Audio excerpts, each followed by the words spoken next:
Welcome back to beautiful Edinburgh. In the second part of the vlog, we continue exploring more of this magical city, from the Royal Palace and wandering the Royal Mile to visiting Holyrood Palace, the Scottish National Gallery of Modern Art, and climbing Calton Hill for those iconic skyline views.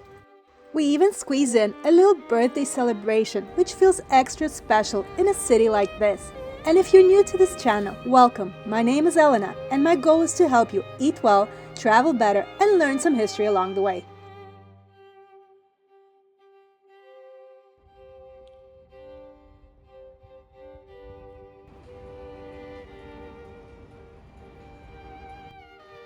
Our day started bright and early. We walked toward the Scottish Whisky Experience. It's right next to the Edinburgh Castle. From there we entered the castle grounds just after 9:30 a.m. before the crowds arrived. The walk up to the castle is steep, but every step feels like a journey back in time. Edinburgh Castle sits on an ancient volcanic rock and has guarded the city for more than 1,000 years.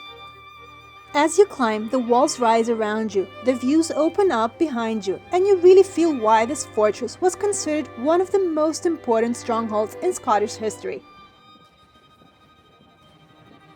Around the castle, you'll find statues of Scotland's most famous leaders, including Robert the Bruce, the king who fought for Scotland's independence in the 1300s. This spot has witnessed battles, coronations, sieges, and centuries of political power. Standing here, surrounded by the ramparts and overlooking the city, it's easy to imagine how kings, queens, and soldiers once walked these very stones.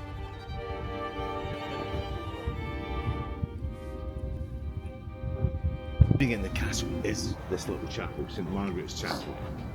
So it dates back to 1130, so it's 900-year-old little building. And on this particular day, there was even a modern-day Robert the Bruce, a costume performer in full traditional attire, happily posing for photos with visitors. It added such a fun, human touch to all that history. Inside, we visited the Crown Room, where Scotland's crown jewels and the Stone of Destiny are displayed. No photos are allowed, but it's definitely worth a visit.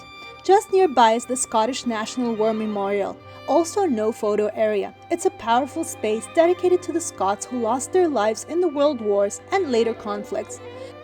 The sculptures in stained glass are incredibly moving, a quiet reminder of courage and sacrifice created by some of Scotland's finest artists. We also stepped into the Great Hall, one of the most impressive medieval spaces in Scotland. Built in 1511 for King James IV, it has a stunning oak hammer beam ceiling, one of the finest in Britain. This was once the setting for royal banquets and grand ceremonies, though the king enjoyed it only briefly before his death at the Battle of Flodden. From the bastions, you get one of the best views of Edinburgh, stretching all the way to the sea. There's even a small dog cemetery where soldiers once buried their loyal friends, a tiny touching detail in such a mighty fortress.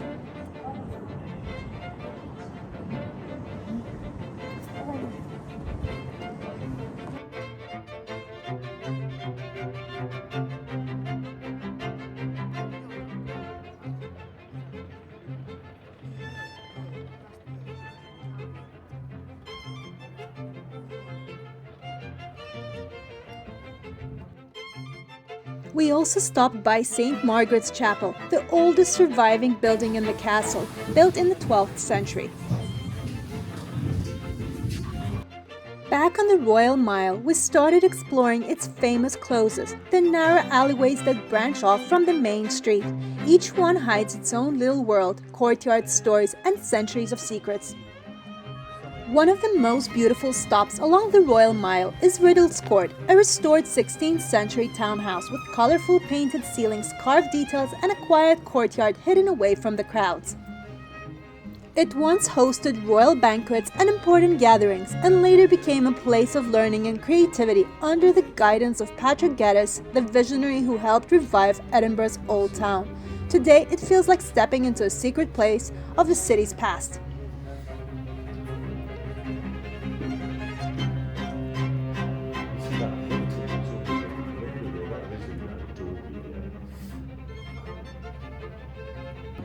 A few steps away, at Ladies' Stairs Close, you'll find the Writers' Museum, dedicated to Scotland's literary giants Robert Burns, Sir Walter Scott, and Robert Louis Stevenson.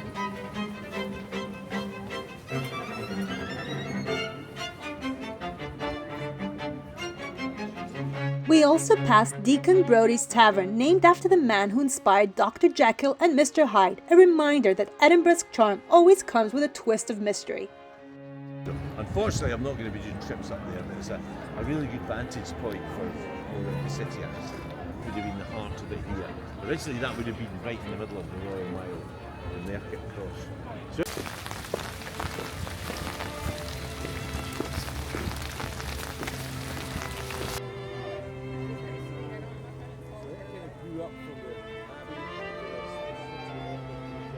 is meant to try and rob it. This was the excise house in that building there.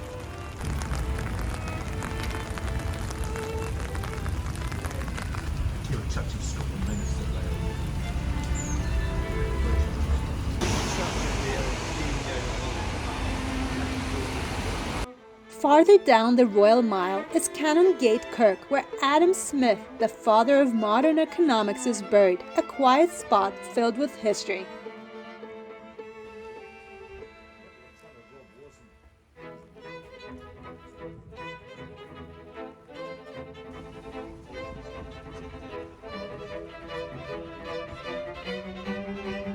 We briefly stopped at Big House Close, one of the city's best preserved medieval lanes. It might look familiar if you've watched Outlander.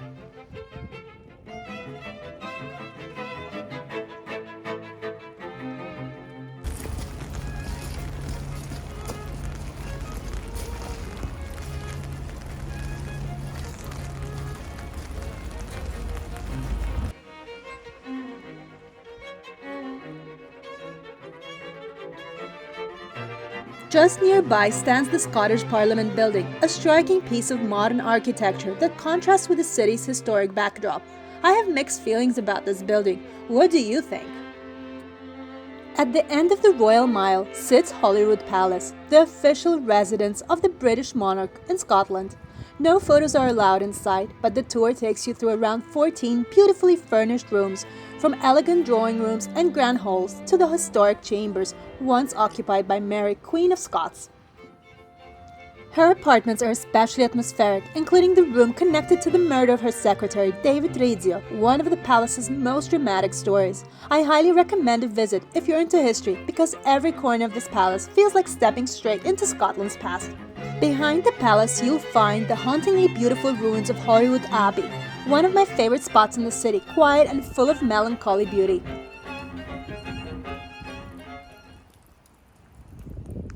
For lunch, we made a reservation at the Witchery by the Castle, one of the most atmospheric and romantic restaurants in Edinburgh. The main dining room glows with candlelight, dark wood paneling, and Gothic details, the perfect setting for a cozy meal after a morning filled with history.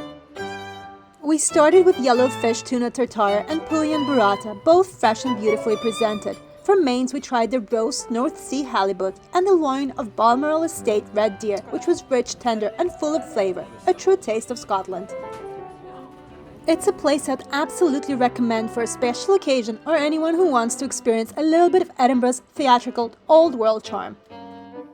After lunch, we wandered along Victoria Street, one of Edinburgh's most photographed and instantly recognizable spots. The street curves gently downhill, lined with brightly painted shop fronts in blues, pinks, yellows, and greens. It almost looks like something out of storybook.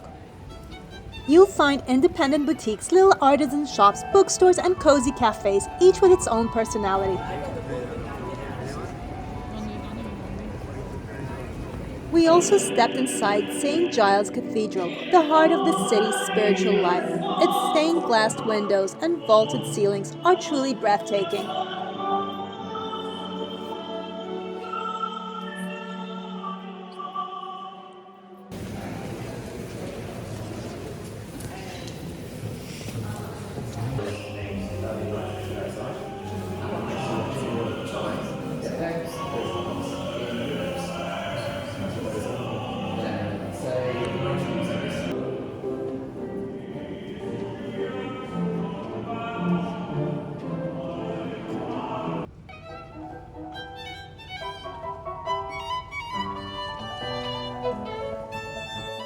Our day ended at the Maker's Market inside Tron, Kirk, a lovely place to pick up handmade gifts and creative local crafts, very different from the souvenir shops along the Royal Mile.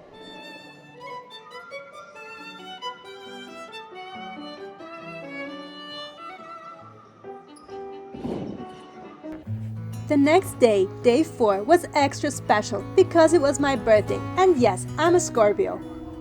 Good morning, guys. This is almost our last day in Edinburgh. We've loved it, right? Yes. It's been amazing, and the weather has been really generous. Like the first 2 days, yesterday was raining, but that's the authentic experience of Edinburgh, so we got that too. And today is my birthday, actually, and we are celebrating. So we're going to Dean Village first, and then I've booked a really nice lunch at Timberyard, which is a 1 Michelin-star restaurant, and I'm excited to try that. So let's go and explore the city together. We crossed the Dean Bridge, which gives you beautiful sweeping views down into the valley and over the rooftops of Dean Village. The Water of Leith winds gently through the centre, and you can still see the old mill buildings that once powered Edinburgh's grain production. Today, the entire area feels almost untouched by time. Cobbled pathways, leafy corners, stone cottages, and little bridges that make it look like a storybook village tucked inside the city. It's one of those places where you naturally slow down and just take in the quiet beauty around you.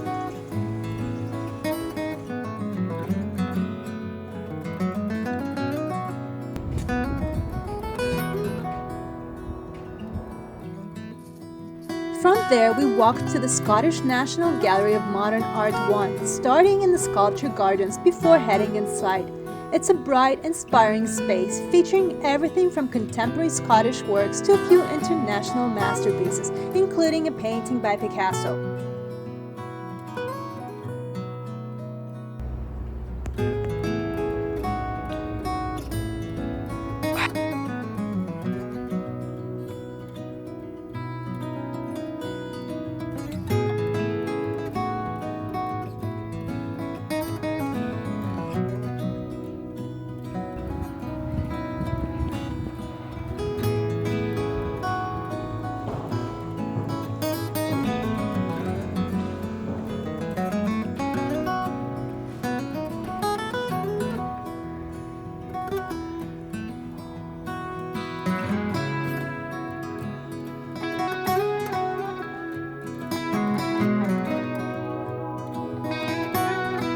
We passed outside Modern 2, which is right across the road, and then continued towards the Water of Leith walkway, but we didn't go down to the walkway and just made our way to Calton Hill.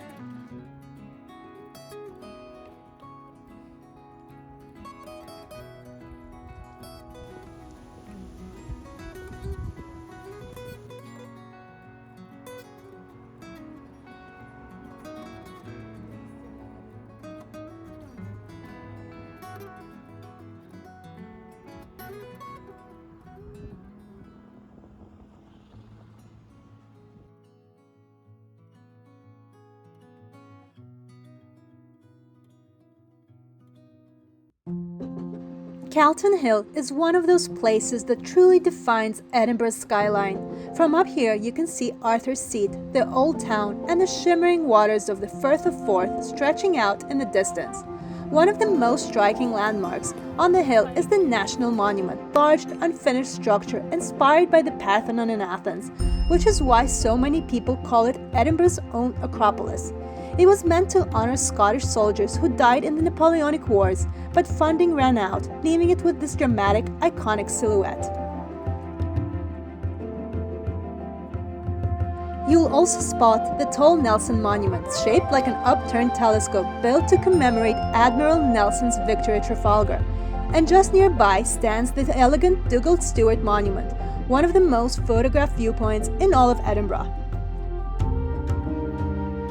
We walked through the grounds and visited the City Observatory, now a contemporary art space, before watching the entire city glow under soft autumn light, the perfect ending to a perfect trip. I can't stress enough how lucky we were with the weather on this day.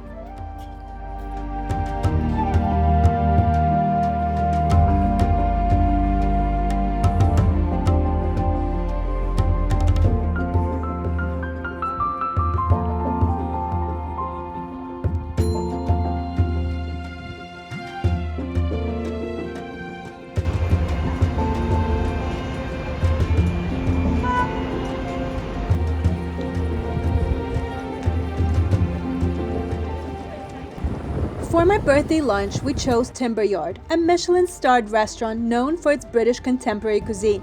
It's housed in a beautifully converted warehouse with rustic textures, soft lighting, and a warm minimalist style. We went for the 3-course menu, which focuses on seasonal ingredients sourced from small farms and producers across Scotland. Each dish was refined but comforting, modern flavors rooted in the landscape and traditions of the region. It was the perfect birthday treat and a wonderful way to experience Edinburgh's creative food scene.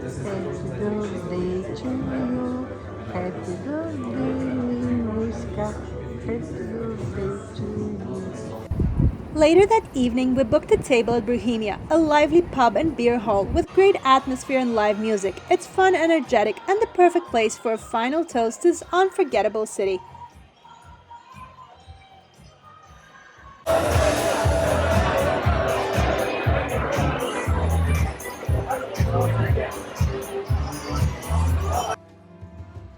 The next morning, we checked out and headed to the airport lounge. They had some basics for breakfast, though many items were at an extra charge.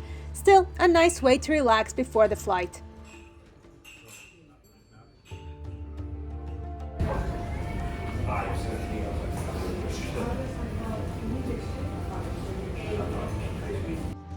I was upgraded to Aegean business class thanks to my gold status, a lovely surprise to end the trip. The food was excellent, beef fillet with sweet potato puree, perfectly cooked, and that's how we wrapped up our time in Edinburgh, full of history, beauty, and a little birthday magic. If you've enjoyed this vlog, don't forget to like, subscribe, and join me on more adventures.